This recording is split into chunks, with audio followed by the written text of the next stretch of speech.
Je ressors de ma bibliothèque l'ouvrage de Jean-Charles Pichon, L'homme et les dieux, l'univers secret des religions. Pichon qui avait préfacé mon bouquin Les mathématiques divinatoires en 1983. Alors, ce que j'aime bien dans le titre, c'est le pluriel des dieux.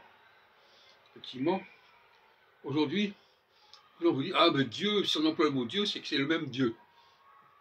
Ça, c'est un sophisme qu'on entend constamment. Ça. Oui, ben oui, alors les musulmans, les chrétiens, les juifs, ils adorent le même Dieu. Non, ils n'adorent pas le même Dieu. En tout cas, les Israélites, qui ne sont pas les juifs, les Israélites adorent Yahvé, comme c'est formulé dans l'Exode 3. Les Arabes adorent Allah, et les chrétiens, c'est encore plus compliqué, ils adorent Yahvé, de cette manière, puisqu'ils sont les descendants du royaume d'Israël, vers lequel Jésus s'est dirigé quand il dit « Je suis venu avant tout pour les brebis perdues de la maison d'Israël ». Donc, le pluriel des dieux serait tout à fait heureux parce qu'il est en rapport avec les nations, les peuples et les dieux. D'ailleurs, il y a une formule très connue, je serai ton Dieu, tu seras mon peuple. Cette complémentarité, ce binôme peuple-Dieu est fondamental, et souvent oublié.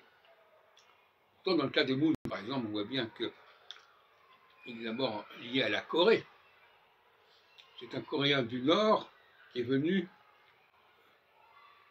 évangéliser le Sud, en quelque sorte, et changer un peu le catholicisme, le christianisme ambiant. Et par la suite, on est toujours dans un processus universaliste. On veut que ce soit ce Dieu qui soit le Dieu universel. Ça, c'est un glissement qu'on a constamment, alors qu'il serait beaucoup plus sain de dire, voilà, tel peuple s'est constitué, s'est organisé autour d'un certain Dieu. Et ce Dieu, il existe grâce à ce peuple, pour ce peuple, par ce peuple. Eh bien non, c'est des propos qu'on ne peut pas entendre actuellement, rarement. Alors vous me direz, oui, ça crée la confusion si chaque peuple a son Dieu, etc. Mais pourquoi pas? Pourquoi pas?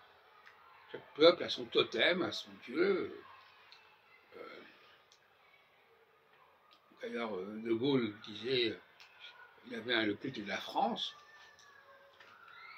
On pourra discuter là-dessus. Mais on ne peut pas dire que tous les peuples se soient inventés leur Dieu, mais de certaine manière, il y a une pluralité de dieux qui est évidente. Je ne sais pas si c'est ce que dit Jean-Charles Pichon expressément. Il signale effectivement toutes les tentatives de divination qui ont existé.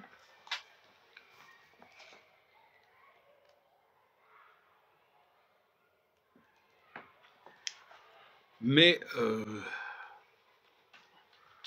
ne sais pas s'il aboutit à la question. Alors pour moi, il y a un Dieu unique, effectivement. C'est le Dieu de la Genèse, premier chapitre. Elohim créa le ciel et la terre. Ça, c'est le Dieu unique. Mais en dessous, il y a une multitude de petits dieux, de dieux locaux, de dieux nationaux, qui se constituent. Et c'est un peu l'histoire de Babel. Puisque Babel, c'est aussi le Dieu central. Puis à un moment donné, on dit non, non, vous allez vous multiplier les langues. Parce qu'il y a en fin de compte un trio. Un Dieu, un peuple, une langue. Par exemple, l'islam est indissociable de la langue arabe. Le judaïsme est indissociable de la langue hébraïque. À tel point que, même à Paris, aujourd'hui, la plupart des gens ne parlent pas l'hébreu. Eh bien, dans la synagogue, on lit essentiellement en hébreu. Parce que l'hébreu a une dimension magique, l'hébreu représente quelque part la divinité. Et la langue, c'est un élément